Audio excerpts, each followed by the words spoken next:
Assalamualaikum warahmatullahi wabarakatuh. Perkenalkan, nama saya Asep Abdul Jabar, mahasiswa Agroindustri Politeknik Negeri Subang, dengan nomor induk mahasiswa 10 30 70 09. Pada kali ini, saya akan menjelaskan mengenai materi isi buku pendidikan Pancasila dengan pengarang Dr. Ujang Carda, SH, MH, MIP, MAP. Adapun resum buku tersebut dengan penjelasan sebagai berikut. Buku ini terdiri dari 10 bab.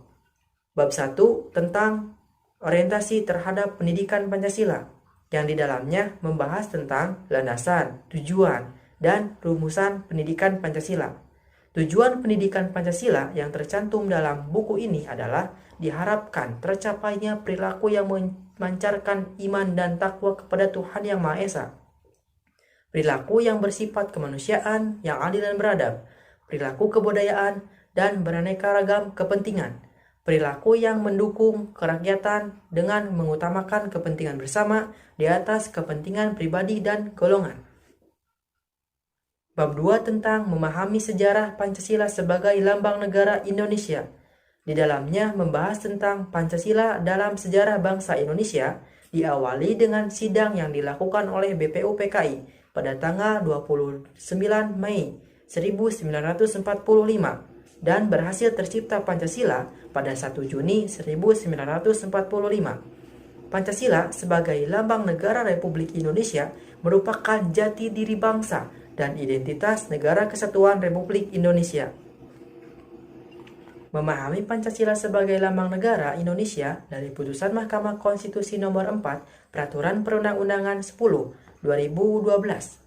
Lambang negara Garuda Pancasila bersama bendera negara Sang Merah Putih dan bahasa Indonesia merupakan jati diri bangsa dan identitas bangsa. Oleh karena itu, perlu diadakan suatu hukum yang mengatur mengenai simbol-simbol negara yang dimaksud. Bab 3 tentang memahami Pancasila sebagai sistem filsafat. Di dalamnya membahas tentang pengertian filsafat Pancasila secara umum adalah hasil pemikiran yang sedalam-dalamnya dari bangsa Indonesia yang dianggap, dipercaya, dan diyakini sebagai kenyataan norma-norma dan nilai-nilai yang benar, adil, bijaksana, dan paling sesuai dengan kehidupan serta pemikiran bangsa Indonesia. Pancasila sebagai sistem filsafat mempunyai konsep dasar yang menjadikan landasan bagi segala ajarannya. Konsep dasar itu adalah pandangan tentang manusia mempunyai peran sentral dalam filsafat Pancasila, manusia sebagai subjek maupun sebagai objek. Bab 4 tentang memahami Pancasila sebagai sistem nilai, etika, dan norma. Di dalamnya membahas tentang Pancasila sebagai sistem nilai, etika, dan norma adalah cabang filsafat yang dijabarkan dari sila-sila Pancasila untuk mengatur perilaku kehidupan bermasyarakat, berbangsa, dan bernegara di Indonesia.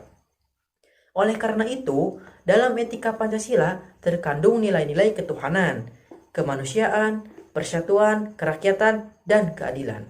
Kelima nilai tersebut membentuk perilaku manusia dalam semua aspek kehidupannya. Pentingnya Pancasila sebagai sistem etika bagi bangsa Indonesia ialah menjadi rambu normatif untuk mengatur perilaku kehidupan bermasyarakat, berbangsa, dan bernegara di Indonesia. Bab 5 tentang memahami muatan sila-sila dalam Pancasila. Pada bab ini dijelaskan mengenai hakikat nilai-nilai dan isi arti materi muatan sila-sila dalam Pancasila, serta refleksi nilai-nilai keislaman Pancasila. Muatan sila ketuhanan Yang Maha Esa mengandung pengertian dan keyakinan adanya Tuhan Yang Maha Esa pencipta alam beserta isinya.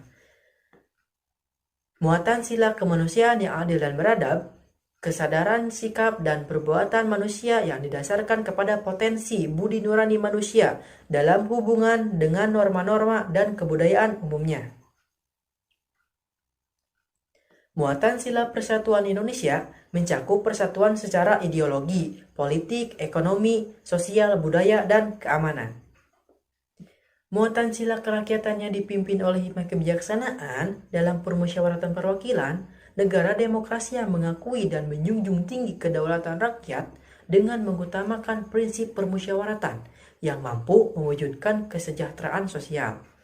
Muatan sila keadilan sosial bagi seluruh rakyat Indonesia memiliki arti bahwa Indonesia harus memiliki keadilan politik dan keadilan ekonomi. Indonesia juga harus memiliki kehidupan yang adil dan makmur bagi seluruh rakyat Indonesia.